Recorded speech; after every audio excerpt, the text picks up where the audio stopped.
contenidos de la materia.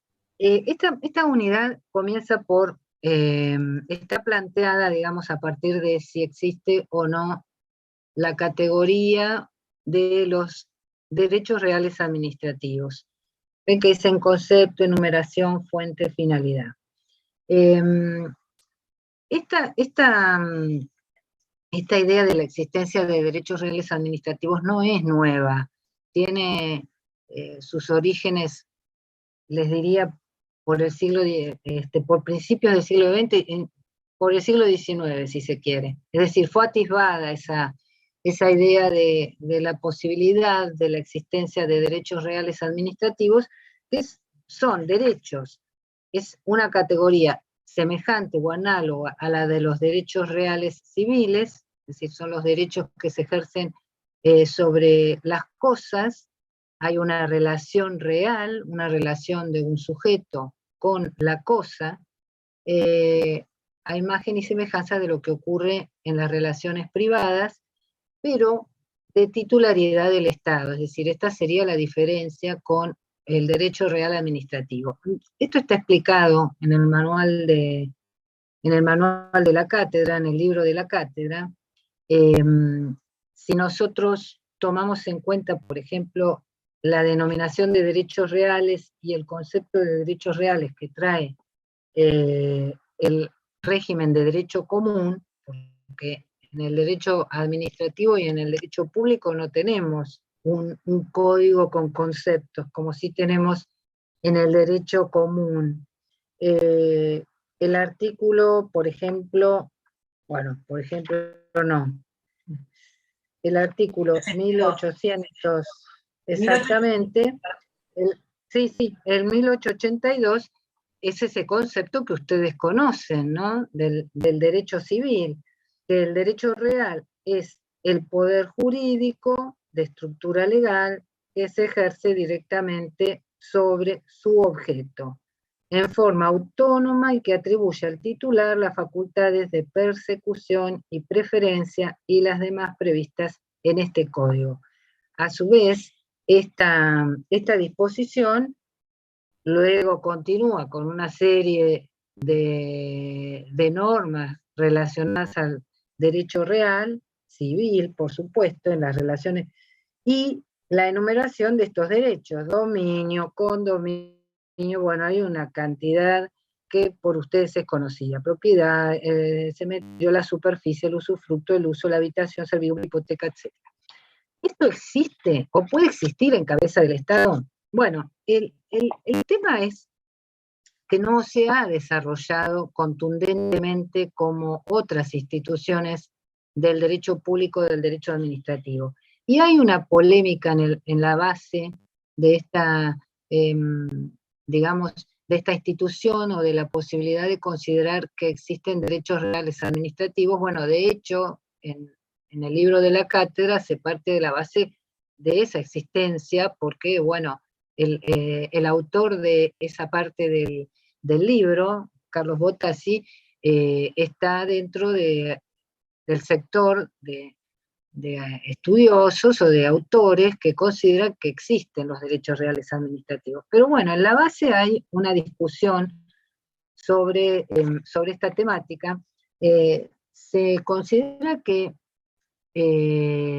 uno de los famosos autores franceses, Oriou, que dio una pauta inicial, digamos, para entender que podrían existir estos derechos reales, lo hizo cuando se desarrollaba jurisprudencialmente en Francia los poderes que tenía el concesionario, un concesionario particular de bienes del dominio público respecto de esos bienes del dominio público. Es decir, le daban esa característica de derecho real administrativo a la relación del concesionario privado con los bienes del dominio público. Hagan de cuenta, por ejemplo, una concesión de un balneario.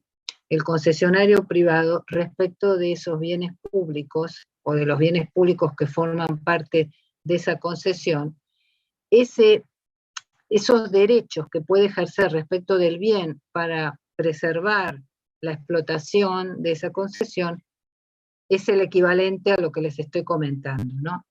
Entonces, nace el desarrollo de esa posibilidad de la existencia de un derecho por parte del Estado, del desarrollo o de la existencia de los derechos reales administrativos, del desarrollo de esa idea, ¿no? De esa idea que es darle cuerpo, darle explicación a los poderes del concesionario, que en realidad es una expresión también muy polémica, la que trae esta situación o este origen del dogma del derecho real administrativo.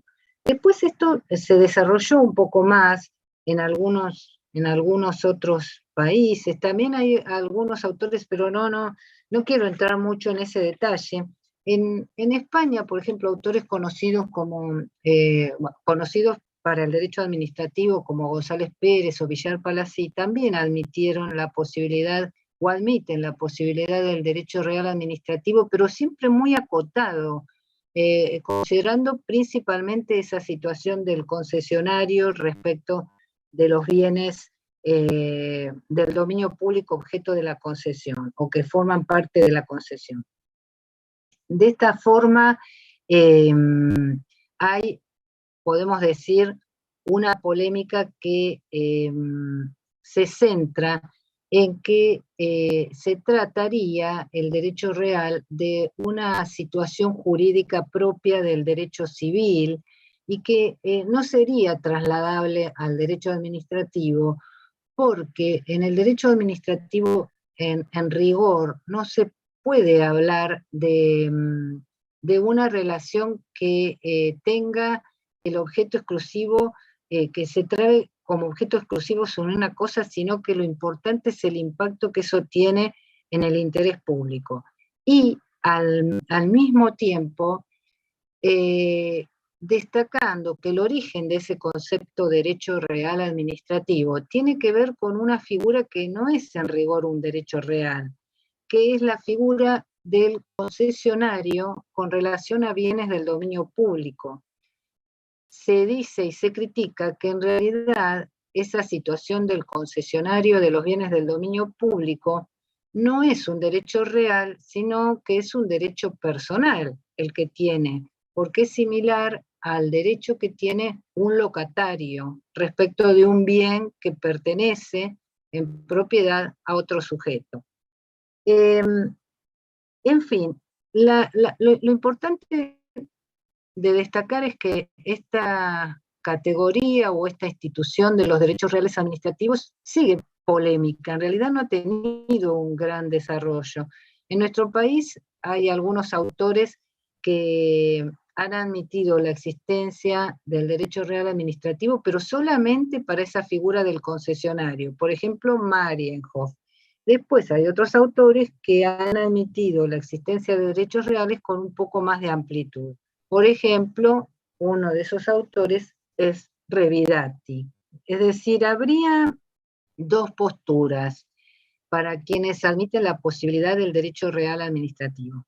Una postura restringida, que sería la figura del concesionario, y otra postura más amplia, que sería admitir como derechos reales administrativos no a la del concesionario, sino al dominio público y dominio privado del Estado, que es lo que vamos a analizar. Por eso esta unidad empieza con el concepto o la posibilidad del derecho real administrativo, las servidumbres administrativas, la hipoteca y la prenda. Serían muy acotados los casos, pero para la posición amplia que ve la posibilidad de los derechos reales administrativos como institución jurídica, estos derechos serían entonces la propiedad estatal, la servidumbre, la prenda y la hipoteca, cuando naturalmente está el Estado involucrado en esta relación con las cosas.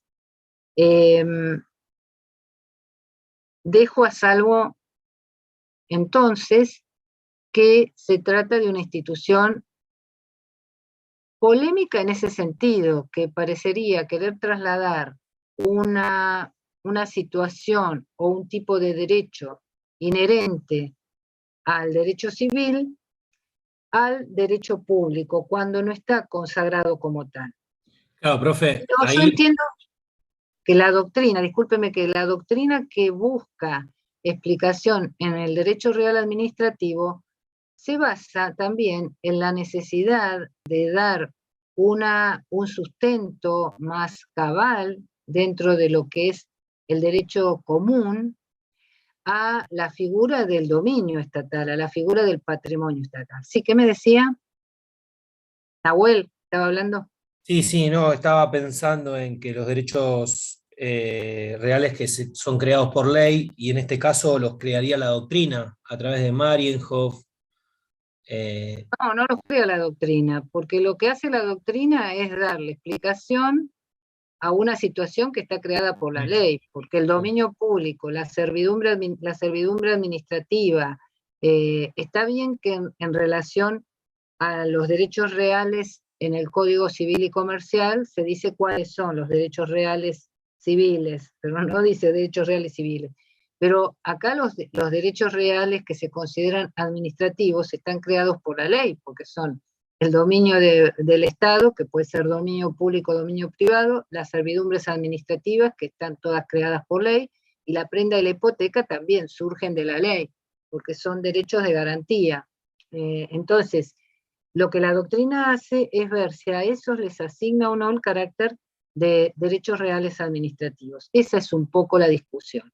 Pero en realidad, la observación que se hace a la posibilidad de reconocimiento de derechos reales, que es fuerte desde la doctrina, porque hay muchísimos en todo, en Alemania, en Italia, no vamos a pasar revista de todo eso, tiene que ver con el prurito que hay de trasladar una cuestión civil, una cuestión que se origina en el derecho civil o en el derecho común, al derecho público, al derecho administrativo. Y bueno, eso es lo que queda abierto, porque respecto, y principalmente para dar explicación al dominio estatal, y vamos a ver en cada caso, cuando analizamos dominio, servidumbre, las características que tienen estos derechos y las diferencias que podrían presentar para considerarlos un derecho real, administrativo. Entonces yo les planteo esta situación. La tesis restringida del derecho real administrativo prácticamente no funciona, porque el derecho del concesionario sobre los bienes del dominio público no es un derecho real, es un derecho personal, más bien es un derecho personal. Y esta categoría de derechos reales administrativos podría aplicarse en todo caso para el dominio, la propiedad estatal, las servidumbres, pero bueno, vamos a ver si realmente se puede aplicar o no, cuando analicemos cada una de estas instituciones. Vamos entonces a los bienes estatales. A los bienes estatales que podríamos dar una definición genérica de los bienes estatales, sencilla y básica, que son todos los bienes que pertenecen al Estado. El Estado tiene un patrimonio, el Estado es un sujeto de derecho. En nuestro país tiene un reconocimiento como tal en la Constitución Nacional. Y el Estado es titular, entonces, titulariza o requiere como sujeto de derecho un patrimonio para su funcionamiento. Lo digo lo más amplio posible para que quepan las distintas discusiones que existen sobre este tema. Entonces, cuando hablamos de bienes estatales, decimos que es el patrimonio que posee el Estado, el patrimonio estatal. Estos bienes estatales pueden tener distinto régimen jurídico, por eso hay una diferenciación que es muy tradicional, pero que bueno, nosotros la vamos a criticar de algún modo, la vamos a tratar de fundir en un solo concepto, que es el de los bienes estatales. La clasificación esa tradicional es bienes del dominio público y bienes del dominio privado. Sobre todo la crítica, o la crítica que no es nueva, es histórica, ya Fiorini la hizo y la hicieron muchísimos autores, en esto sí hay una consistente uniformidad de criterio, es hablar de dominio privado del Estado, más allá que el Código Civil y Comercial, y antes el Código Civil, siempre diferenciaron dominio público y dominio privado del Estado. Como que es un contrasentido entender que el Estado puede tener un dominio privado, como si fuera un dominio equiparable al de los particulares. Entonces, por eso hablamos de dominio estatal en general. Pero cuando nosotros hablamos de dominio estatal en general y planteamos si existen derechos reales administrativos y vamos a analizar el régimen jurídico, en realidad el punto más importante de consideración es dentro de ese patrimonio estatal aquellos bienes que son que caen en un régimen que es el régimen del dominio público. O sea que hablamos de, ahí sí, del dominio público del Estado, dentro de los bienes estatales.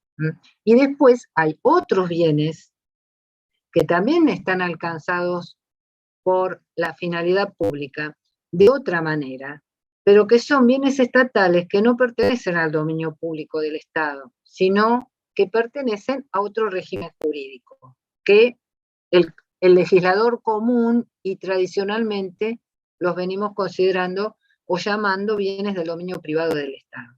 Pero con esto, ¿qué les quiero decir? La crítica a esta duplicación de bienes del dominio público y bienes del dominio privado viene porque en su génesis esta diferenciación arrastra como una idea de una doble personalidad del Estado. Como que el Estado es persona de derecho público por un lado y persona de derecho privado por el otro. Entonces tiene bienes o posee bienes que en unos casos son similares a los que poseen los particulares y en otros están fuera de esa equiparación. Esta es un poco la crítica que se le hace a esta clasificación, pero que se va a poder ir percibiendo más cuando analicemos cada uno de estos ámbitos. Dentro de los bienes estatales hay distintos puntos de clasificación. Para que ustedes tengan una idea, el patrimonio del Estado es un patrimonio complejo, tiene bienes de muy diferente esencia, de muy diferente alcance. Hay puntos de la clasificación de estos bienes que nos dan una pauta de eso. Por ejemplo, los bienes que forman el patrimonio estatal pueden ser diferenciados según el origen de estos bienes. El origen puede ser bienes naturales o bienes artificiales. ¿Sí? Los bienes naturales, como puede ser el territorio, como puede ser el mar, como puede ser los bosques, etc. Los bienes artificiales, todos aquellos construidos, una plaza, una calle, un camino, etc. También dentro de la clasificación, uno de los elementos que permite diferenciar los bienes, pero más que diferenciarlos es ver los que pueden existir, ¿no? Están los bienes por su materialidad, que pueden ser bienes materiales, como bienes también inmateriales. Los bienes también por su composición pueden ser, pueden ser los bienes inmuebles o pueden ser muebles dentro de los bienes materiales. Por la titularidad, en nuestro Estado federal hay bienes que pueden pertenecer al Estado nacional, a las provincias, a las municipalidades y también a los entes públicos no estatales. Pero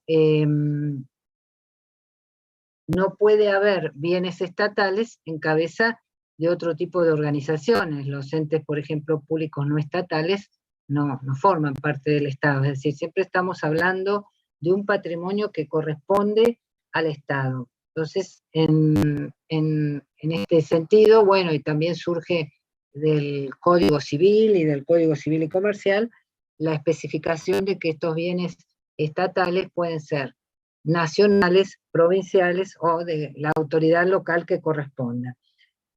Pero dentro de todos estos puntos de clasificación de los bienes, sin duda, el más importante es el que mencionamos primero, es decir, los bienes del dominio público y los bienes del dominio privado, que esta es una diferenciación que, más allá de la crítica, opera en función del régimen jurídico. Esta es la diferenciación, es decir, son todos bienes que pertenecen al Estado, vamos a ver en qué condición, si el Estado es titular, en el sentido de titular de un derecho, o si el Estado es titular en el sentido de titular de una potestad.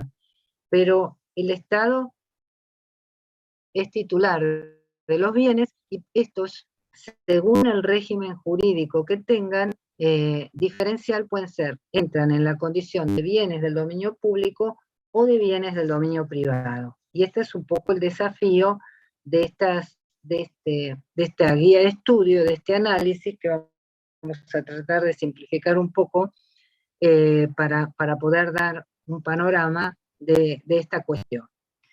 El dominio público, que acá viene, que es, en realidad este es el centro de interés de esta unidad, comprender cuándo estamos bajo un régimen patrimonial de dominio público. No es que no nos interese el otro, digamos, grupo de bienes que puede poseer el Estado. Sí nos interesan, pero ese grupo de bienes no tiene un régimen con la especialidad, la importancia y la trascendencia que sí tiene los bienes del dominio público. Entonces, el centro de atención es este primero. El Estado, ¿cómo les puedo decir? No es un sujeto de derecho que tiene la libertad de adquirir bienes. El Estado tiene bienes todos necesarios para cumplir sus fines, los fines públicos que tiene a su cargo. Dentro de todo ese patrimonio que el Estado debe y puede tener, y está previsto en todo el régimen jurídico que rige al Estado y al ejercicio de sus funciones, dentro de ese régimen jurídico hay una parte de esos bienes que tiene un régimen jurídico especial, que son los bienes del dominio público. ¿Dónde está esa especialidad? ¿Cuál es la importancia o de dónde deriva? Vamos a hacer yo voy a tratar de dar un concepto bien lavado, para que no entremos en otras condiciones que tienen que ver con cuestiones discutidas. Podemos decir que el dominio público son los bienes del Estado destinados al uso común, pongan atención en esto, con un régimen jurídico especial diferenciado. Vamos a hacer este enunciado sencillo y concreto de lo que es, sin entrar en discusiones que después van a venir. Entonces decimos bienes del Estado destinados al uso común con un régimen jurídico especial diferenciado. Entonces, cuando nosotros decimos que los bienes son del Estado, ahí vamos a entrar ya en una noción que requiere especificación, porque ahí empiezan a pesar distintas digamos, posiciones, distintas posturas sobre esta titularidad, distintas posiciones sobre lo que nosotros decimos bienes del Estado. Bienes del Estado, ¿qué son? Bienes a título de propietario titular de un derecho real, o bienes a título de titular de funciones estatales y de un derecho de regulación. Eso lo vamos a ver en el sujeto que titulariza. ¿Es un derecho real administrativo del Estado? Por eso habíamos hablado, ¿es un derecho de propiedad del Estado? ¿O es una potestad del Estado que supone una intensa regulación,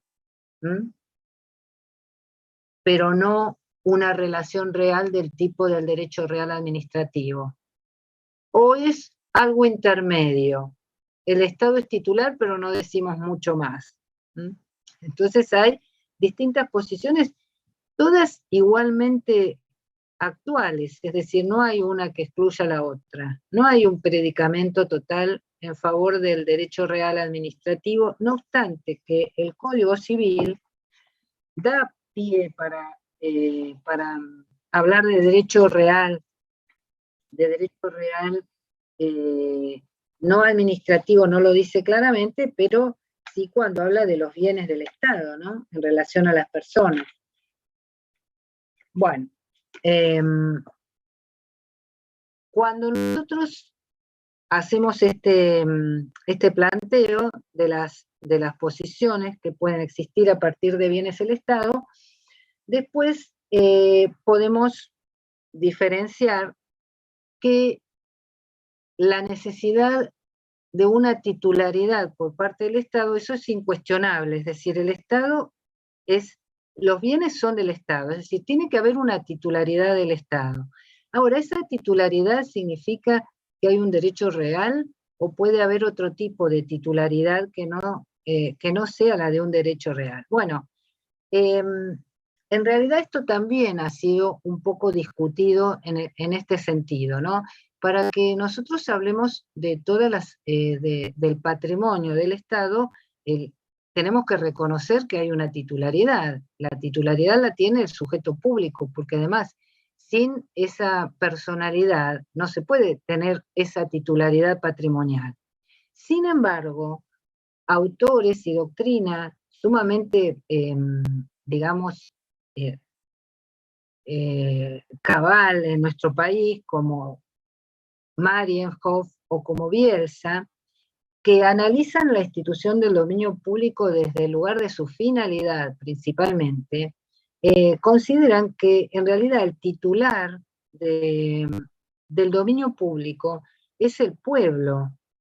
Hay una titularidad, si se quiere, política, que es el pueblo, y todo ese régimen especial que tiene el dominio público obedece a respetar esa titularidad en cabeza del pueblo. ¿Y por qué dicen que es el pueblo el titular? Porque en realidad rescatan especialmente para demarcar la titularidad a que estos bienes que forman parte del dominio público tienen esa condición del uso público, es decir, su condición genuina, su condición inherente es la del uso público. Y ese uso público, ese uso público no tiene sino como protagonista o como titular al pueblo. Bueno, pero de todas maneras, ese uso público que es la condición inherente de todo el régimen, de todo el sistema jurídico que hablamos como dominicalidad, no excluye que podamos reconocer la titularidad del sujeto Estado, la titularidad de un patrimonio que por otro lado tiene fundamento en el Código Civil y Comercial que habla y en el Código Civil anterior que califica cuáles son todos los bienes del dominio público del Estado, y lo califica así, no empece entonces esa finalidad a que nosotros reconozcamos que el titular es el Estado, porque en realidad ese reconocimiento no significa que tengamos que admitir la presencia de un derecho real administrativo, sino que ese reconocimiento significa que el titular del dominio es el Estado y que la finalidad está encaminada al uso público por parte de la comunidad o por parte del pueblo. Además de que el reconocimiento de la titularidad en el pueblo sería muy dificultoso, porque ¿cómo se ejercen los derechos que tienen que ver con la tutela de esa titularidad?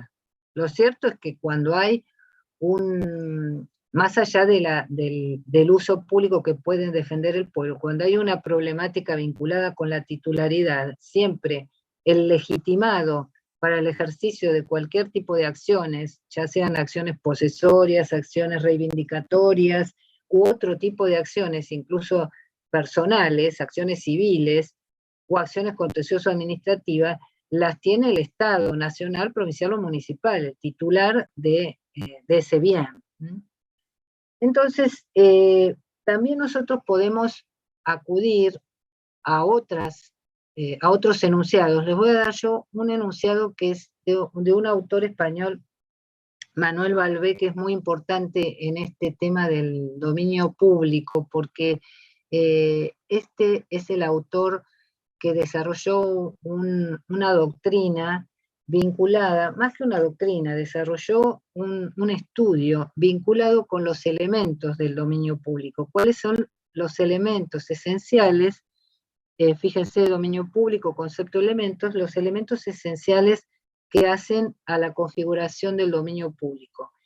Esa doctrina de Balbé, que fue elaborada, es un autor español, les dije catalán, a mediados del siglo XX, más o menos, esa doctrina fue tomada por Marienhof en nuestro país y fue ampliamente difundida. Y no hay autor que no analice en nuestro país y en general en el derecho comparado tampoco que no analice el instituto del dominio público del Estado, sino a través de estos 4 elementos que fueron planteados por Balbé. Y que es interesante hacerlo porque esos elementos, no es por estudiar elementos, sino porque esos elementos nos permiten diferenciar todos los rasgos que tiene que tener el dominio para entrar en ese régimen jurídico que lo hace tan especial y que se llama, por supuesto, dominio público.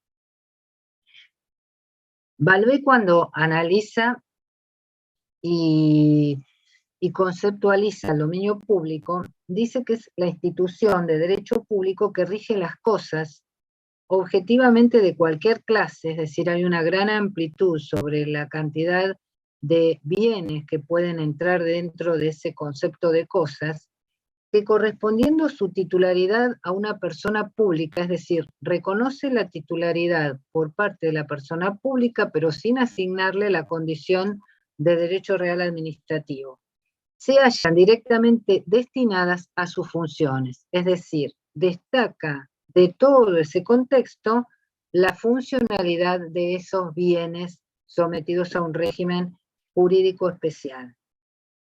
De ahí entonces que, tomando en consideración que la nota más importante para destacar el concepto del dominio público es esa nota que tiene que ver con el uso o la utilidad común, como surge de todas las definiciones y de todos los conceptos, incluso el concepto que está también plasmado en nuestro libro de cátedra, que, bueno, que lo tengo presente también, este concepto, más allá que lo menciona como un derecho real, destaca claramente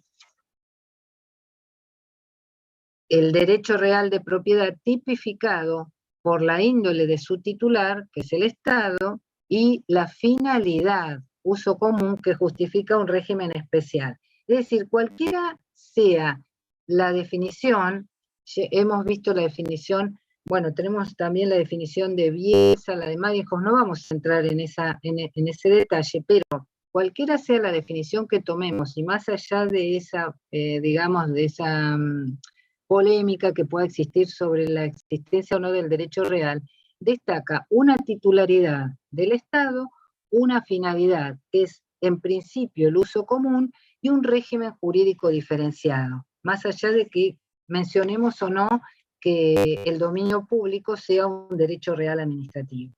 Uno de los autores que más también ha trabajado este desarrollo de lo que es la esencia del dominio público es Fiorini, destacando bien y haciendo un análisis muy profundizado sobre en qué consiste ese uso o goce común. Que además de todo, ese uso o goce común hoy en día está ampliamente reconocido como un derecho colectivo. Fíjense en el artículo 237 del Código Civil y Comercial, y como derecho colectivo también incorporado dentro de lo que son todas las garantías judiciales, entre otras, y las garantías de acceso que establece el artículo 43 de la Constitución Nacional.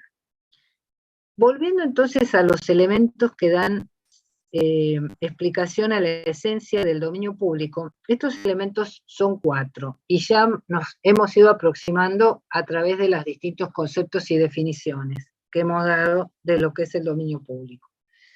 Elemento subjetivo, elemento objetivo, elemento finalista y elemento normativo.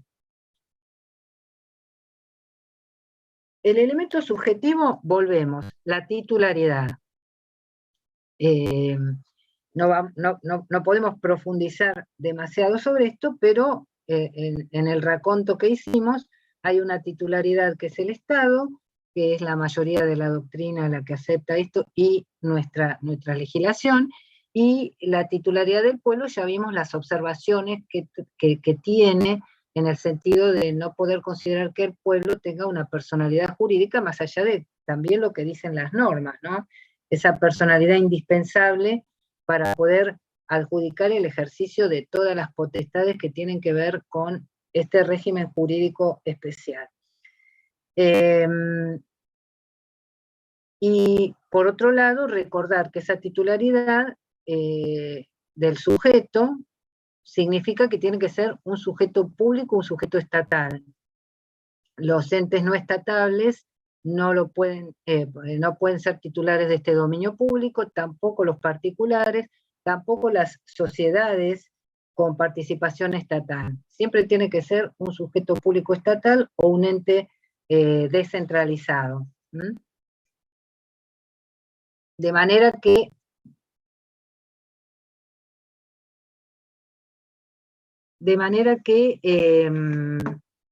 hay una serie, digamos, de discusiones o de distintas posturas sobre la titularidad, pero en ninguna de ellas se desconoce que la titularidad tiene que recaer de alguna manera en un sujeto, o que en las posturas, por ejemplo, de Marienhof o de Bielsa, que hablan de la titularidad del pueblo, está orientada a reconocer que la titularidad tiene que ver con el ejercicio de la finalidad inherente, que es el uso común, pero sin desconocer que todas las potestades que tienen que ver con la regulación y con el ejercicio de las acciones tendientes a esa satisfacción del uso colectivo, esas las titulariza el Estado, es decir, el Estado sería el titular de un poder de regulación y de todas las potestades vinculadas con el régimen jurídico. En mi opinión, en el estado actual de la legislación y del desarrollo del derecho, tenemos que reconocer que la titularidad la tiene el Estado, que el Estado es titular de este patrimonio y de los bienes del dominio público, sin perjuicio de que puede haber una discusión sobre la naturaleza jurídica, de si es o no un derecho real administrativo. El segundo elemento indispensable es el elemento objetivo, la cosa sobre la que recae o que integra este dominio público. Los bienes, mejor dicho, que como ya dijimos, pueden ser, es una categoría muy amplia que comprende tanto los bienes muebles como los bienes inmuebles, los bienes materiales, los bienes inmateriales y toda clase de bienes en general, por su materialidad, por su origen, su composición. El artículo 235 del Código Civil y Comercial, que es una especie de reproducción del artículo 2340 del Código Civil, una reproducción no literal, tiene, bueno, lo tienen que leer y analizar ustedes, pero menciona cuáles son los bienes pertenecientes al dominio público, excepto los de las leyes especiales, y ahí se integran distintos tipos de bienes. Es decir, tenemos, por ejemplo, el mar territorial es un bien, este es un bien natural, que es un bien inmueble, por ejemplo, bueno, después las aguas interiores, bahías, etcétera. Bueno, los distintos tipos de bienes, según su composición, hay bienes naturales, bienes artificiales, después están las grandes categorías de los bienes territoriales, acuáticos, los bienes aéreos, el espacio aéreo, las calles, plazas, caminos, canales, que son toda la categoría de los bienes artificiales que están en el inciso F, los documentos oficiales del Estado, las ruinas y los yacimientos arqueológicos y paleontológicos. Es decir, este artículo, por supuesto, analícenlo ustedes, porque la idea de esta clase es darles un esquema de análisis, destacando cuál es la raíz, cuál es la esencia de la institución jurídica, para que ustedes complementen y después con alguna actividad que vamos a hacer de tipo jurisprudencial o una actividad que vamos a hacer sobre estos temas. El elemento entonces objetivo es muy amplio, no ofrece discusión, no ofrece puntos oscuros, sino que tenemos que ir al contenido de los bienes, que pueden ser de cualquier tipo, de cualquier naturaleza, de cualquier materialidad, origen o composición. Es decir, la clasificación de los bienes íntegramente puede formar parte del dominio público, siempre que estén los otros elementos, la titularidad, la finalidad y el elemento normativo. La finalidad, que es el tercer elemento o elemento finalista, es el más importante porque es el que justifica este régimen jurídico especial. Sin esta finalidad no existiría esta clase de bienes que llamamos dominio público del Estado. Simplemente habría dominio del Estado, pero estamos en un régimen jurídico especialísimo. ¿Y en qué se justifica eso? En la finalidad. Partimos de la base que todo el patrimonio del Estado tiene una finalidad pública. No hay partes de los bienes del Estado que tengan una finalidad particular o privada o lucrativa como podría tener un privado. Por eso, métanselo en la cabeza, porque eso es lo que quiero destacar. Dentro de ese patrimonio, todo el cual tiene una finalidad pública, que es el cumplimiento de las funciones públicas del Estado, y en esas funciones está la satisfacción del interés colectivo. Dentro de todo ese patrimonio hay una gran parte que tiene la finalidad como elemento específica del régimen de dominio público, que también obviamente es una finalidad pública. ¿Cuál es esa finalidad que distingue a los bienes del dominio público? Porque muy distinto es, por ejemplo, una tierra fiscal, un baldío, una oficina con muebles, o el departamento donde vive el portero de una escuela. Es muy distinto eso que una plaza, que una vía pública, que una playa, que un lago, que un lago hoy, un lago navegable, porque los no navegables no están, que una montaña. Es muy distinto un bien del otro en cuanto a la relación que tiene el pueblo con ese bien, la colectividad, los habitantes. Por eso, nada de lo que vamos leyendo tiene que dejarnos de hacer reflexionar, porque ¿cómo vamos a dejar de reflexionar frente a lo que dice Marinho o a lo que dice Bielsa? ¿Por qué ellos ponen el acento en la titularidad por el pueblo? Porque es el pueblo el destinatario de estos bienes, ¿entiende? Por eso. Lo que pasa es que después evoluciona el derecho y las normas dicen, y no hay ningún inconveniente para que sea el pueblo la esencia de los bienes del dominio público y el titular sea el Estado, porque el Estado es el sujeto de derecho público que creó nuestra Constitución, y el patrimonio es del Estado. Y eso no quiere decir que esos bienes no sean para que el pueblo los use. Entonces, la finalidad es el elemento esencial, es el que da vida y el que da sentido a este régimen tan especial. ¿Cuál es la finalidad? El destino es el uso común. Esto es algo sencillo, el uso común. El uso común es el acceso al uso por toda la comunidad. Eso es el uso común. Todos nosotros tenemos el uso común de los bienes del dominio público. Esto es una expresión que incluso la traen todos los autores. Cualquier definición del dominio público hace hincapié y esencia en el uso común, y también se desprende del Código Civil en su redacción anterior y del Código Civil y Comercial en su redacción actual. Esta norma, la anterior y esta, el artículo 2340 en el inciso, bueno, no me acuerdo cuál era, si era el inciso F, ahora es el artículo 235.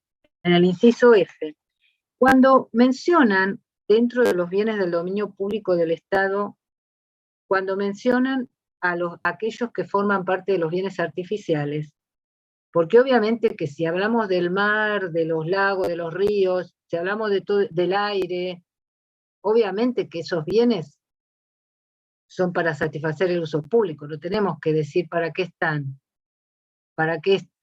en titularidad del Estado.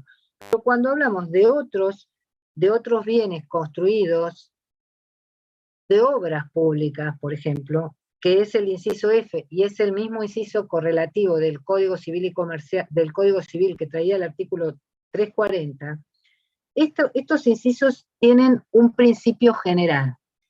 ¿Vieron cuando hay normas que para regular algo establecen un principio general?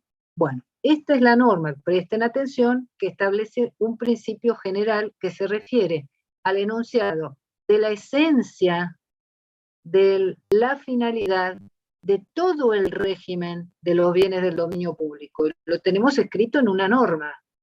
Dice así el artículo: las calles, plazas, caminos, canales, puentes, que son todos bienes del dominio público artificial, y cualquier otra obra pública, es decir, cualquiera, qué sé yo, una torre, no sé, un estacionamiento, lo que se les ocurra, cualquier otra obra pública, un edificio, un hospital, construida, y acá dice, para utilidad o comodidad común. Esta expresión, utilidad o comodidad común, es la esencia de la finalidad de los bienes del dominio público escrito en el Código del Derecho de Fondo, cuando el codificador establece cuáles son los bienes, califica cuáles son los bienes del dominio público. Y lo hace tomando un principio general que se convierte en norma. Cuando nosotros decimos utilidad o comodidad común, estamos aludiendo a este uso común. La doctrina ha interpretado que el uso común es esa utilidad o comodidad común. Es exactamente lo mismo. Entonces, ¿dónde está la finalidad de qué es la esencia, qué es la justificación de este régimen? En esa característica, en el uso común? Tiene que haber una efectiva y real afectación a ese uso común, porque algo que está fuera de ese uso común no pertenece al dominio público. Sin embargo, el trabajo que van a hacer de análisis sobre este punto, que lo van a hacer, si se puede, la clase que viene, acá arriba tengo una cosa que dice Herzog está hablando. ¿Qué soy yo? Sí, profe, es usted. Ah, Sí. perdón. Sí, profe. Bueno, disculpen. Les decía entonces que esto de la efectiva y real afectación al mismo tiene su desarrollo, porque hay muchos conflictos con este tema. Cuando un bien está, a veces hay situaciones de debate que no se sabe bien si el bien está dentro o no, si está afectado, o si el bien es un bien del dominio público, pero resulta que lo está usando algún particular para otra finalidad. ¿Cuál es la condición de ese bien? La regla es que tiene que estar disponible al uso público, porque si hay una plaza que no está disponible al uso público, que está toda tapada, toda vallada, que está ocupada por camiones de una empresa privada, bueno, eso de dominio público no tiene mucho. Pero bueno, a veces hay conflictos para despejar la condición jurídica del bien. Lo importante es que el elemento finalidad es el uso público, y que ese elemento finalidad tiene que expresarse en una efectiva y real afectación del bien a esa finalidad. Después veremos las situaciones conflictivas, cómo las resuelve la jurisprudencia. Ese artículo 237 también se desprende claramente lo de la finalidad del uso público cuando dice que las personas, dice ese artículo, tienen el uso y goce sujeto a las disposiciones generales y los bienes públicos del Estado. Cuando se refiere a las características de este régimen jurídico especial, dice, las personas tienen el uso y goce de estos bienes. Es decir, la satisfacción de este uso público es la condición inherente para que un bien sea el de dominio público. Esto es lo más importante, todo lo demás es importante, pero lo decisivo es esto, porque sin esto no tiene sentido la institución. Ahora viene este elemento finalista, trae otra estructura de principio general. Yo les doy los principios generales, sobre esa base hay que reflexionar. Hay en una de las definiciones que yo les mencioné, se hablaba de la directa relación o el directo destino del bien a su finalidad, para que sea dominio público. Pero bueno, algunos autores nuestros, Bielsa, por ejemplo, destacaban esa directa relación de uso común para que el bien sea del dominio público. Es decir, tiene que haber un uso directo. Eso no cabe duda, que el uso directo, que el bien para satisfacer un uso directo es bien del dominio público, no cabe duda. Pero no se acaba ahí, porque la realidad, el desarrollo de las cosas, el desarrollo del derecho, nos muestran una situación diferencial que tenemos que contemplar. No es solamente el uso común directo. El uso común también puede ser indirecto. Y también podemos estar en presencia de un bien del dominio público. El uso directo, el uso común directo es el acceso inmediato de cualquiera a ese bien. Entonces, una playa, el mar, un camino, todo ese bloque de bienes que son por el espacio aéreo, en fin, forman parte del acceso a un uso común directo. Pero también hay uso indirecto que forma parte del dominio público, hace que ese bien forme parte del dominio público. ¿Cuándo se da esto? Es decir, atravesamos algunos autores que solo planteaban el uso directo porque ya esto avanza hacia eso, o sea, hay una uniformidad de criterio actualmente sobre ese punto. El uso indirecto es aquel que el uso indirecto se puede plantear a través de distintas formas. El uso indirecto es aquel que no tenemos una accesibilidad inmediata, sino que la accesibilidad se da a través del uso de un servicio, por ejemplo. Entonces, cuando el uso es indirecto y se genera a través de un servicio público, ese bien también pertenece al dominio público porque hay un uso común que justifica este régimen especial. Por ejemplo, si yo utilizo una ambulancia con motivo del servicio, de la prestación del servicio público de salud, esa ambulancia forma parte del bien del dominio público y sin embargo ese uso es un uso indirecto porque estamos haciendo un uso a través de un servicio público, ¿sí? Lo mismo sucede con cualquier otro servicio público.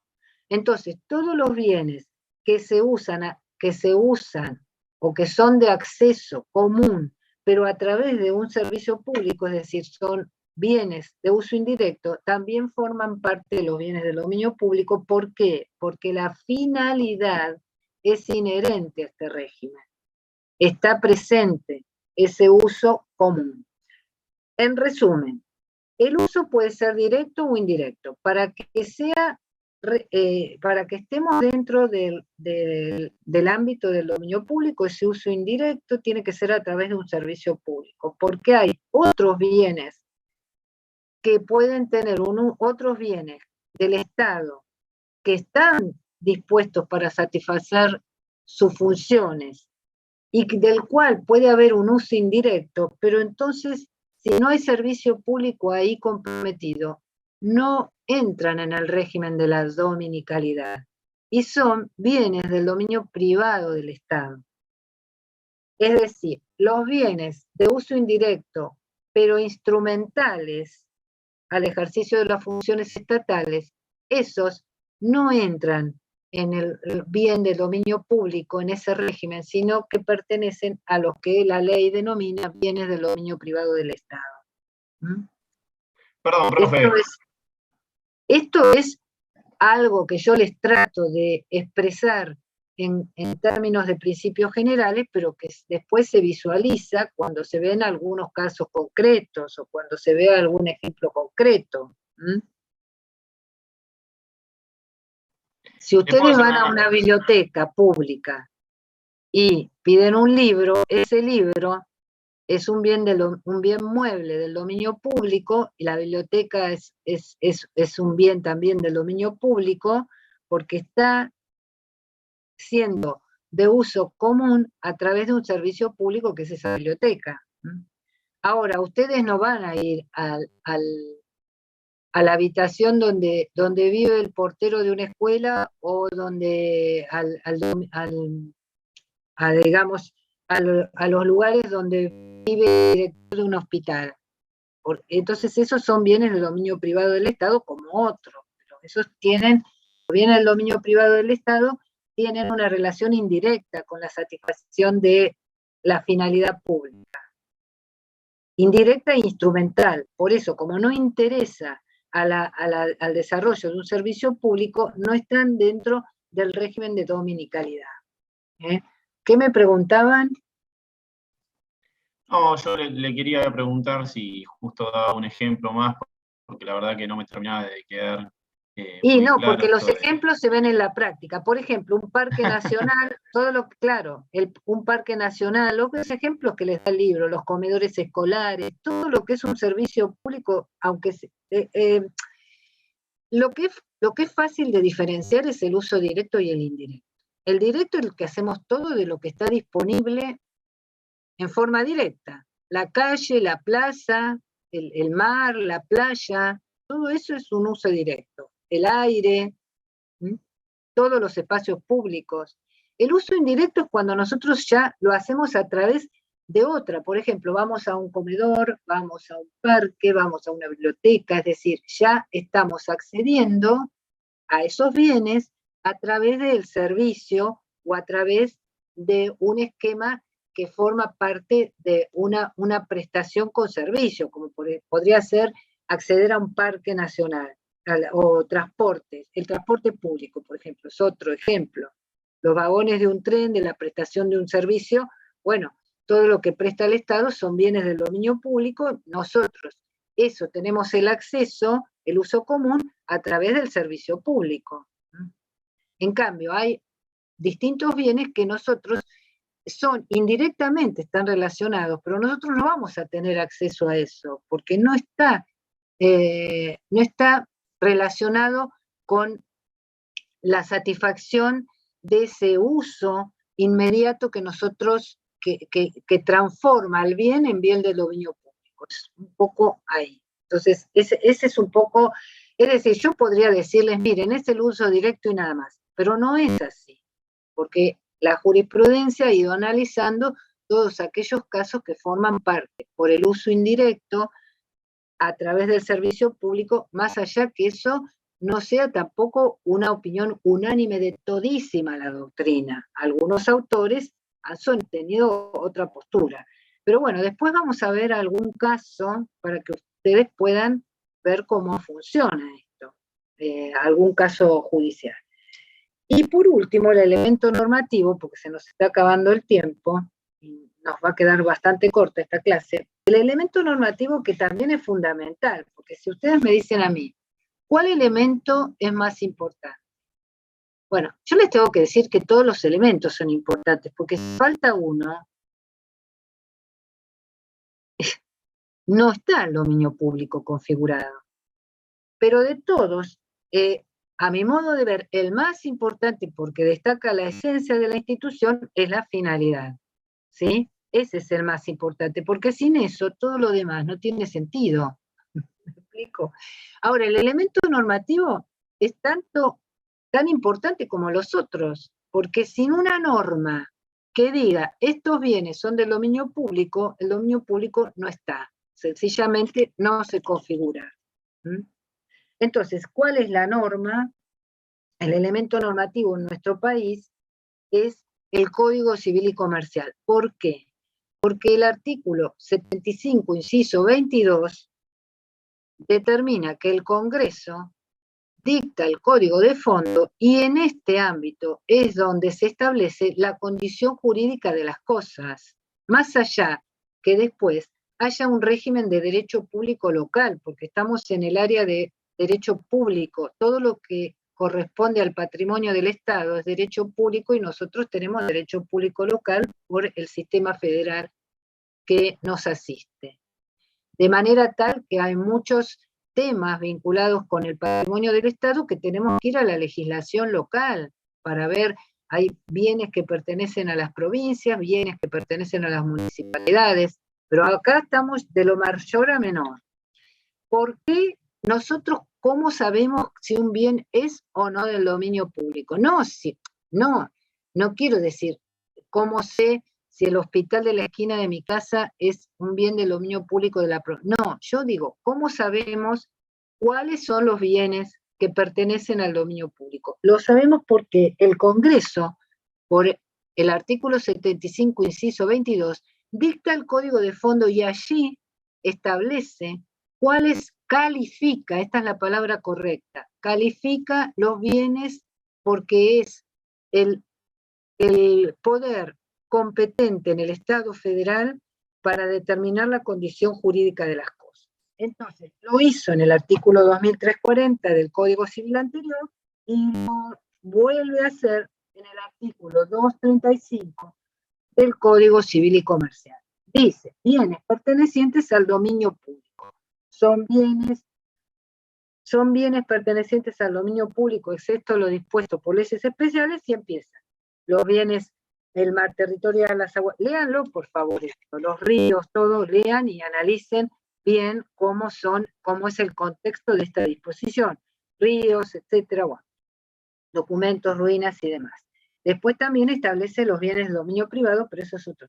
Por ejemplo, para dar una idea, los lagos no navegables, este es el ejemplo que se da en el manual y me parece correcto, no son bienes de dominio. ¿Podrían ser? Sí, podrían ser, pero no son, ¿por qué? Y porque no los califica como bienes del dominio público el artículo 235 del Código Civil y Comercial. No son bienes del dominio público y ni siquiera son bienes del dominio privado del Estado, salvo que carezcan de dueño. Esto es fundamental.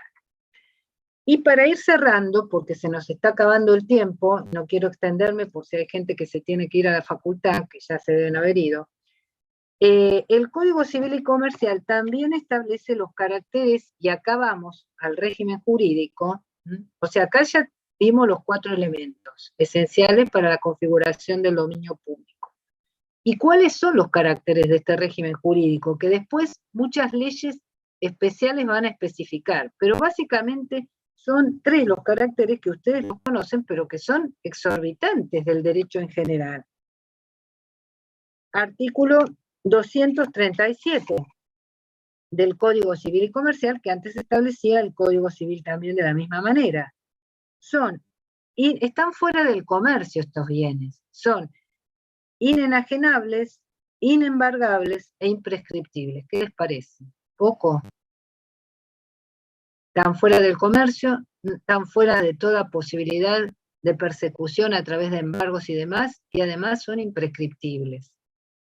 Cosa que no acompaña a todos los bienes que, siendo del Estado, no forman parte del dominio público, que son muchos también los bienes que forman parte de los bienes estatales o del patrimonio del Estado, pero no son bienes del dominio público.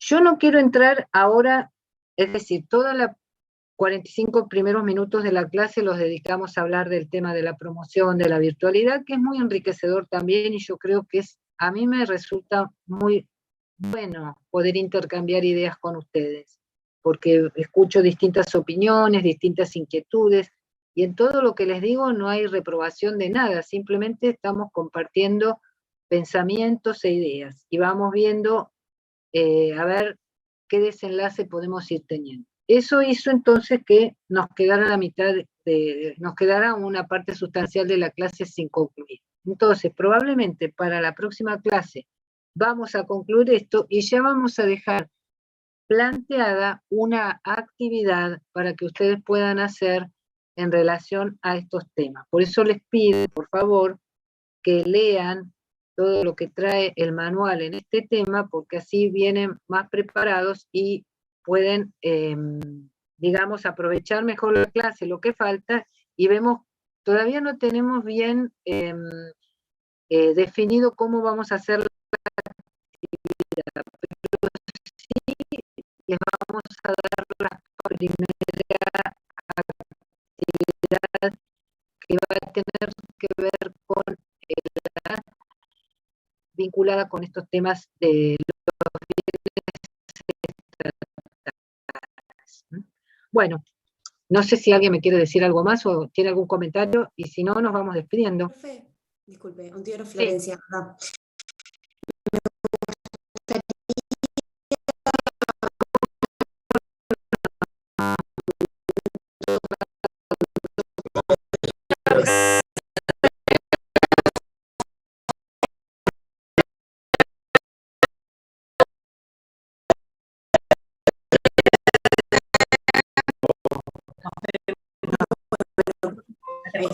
Era para comentarle mi situación. Yo soy de Santa Cruz, Río Gallegos, viviendo acá actualmente.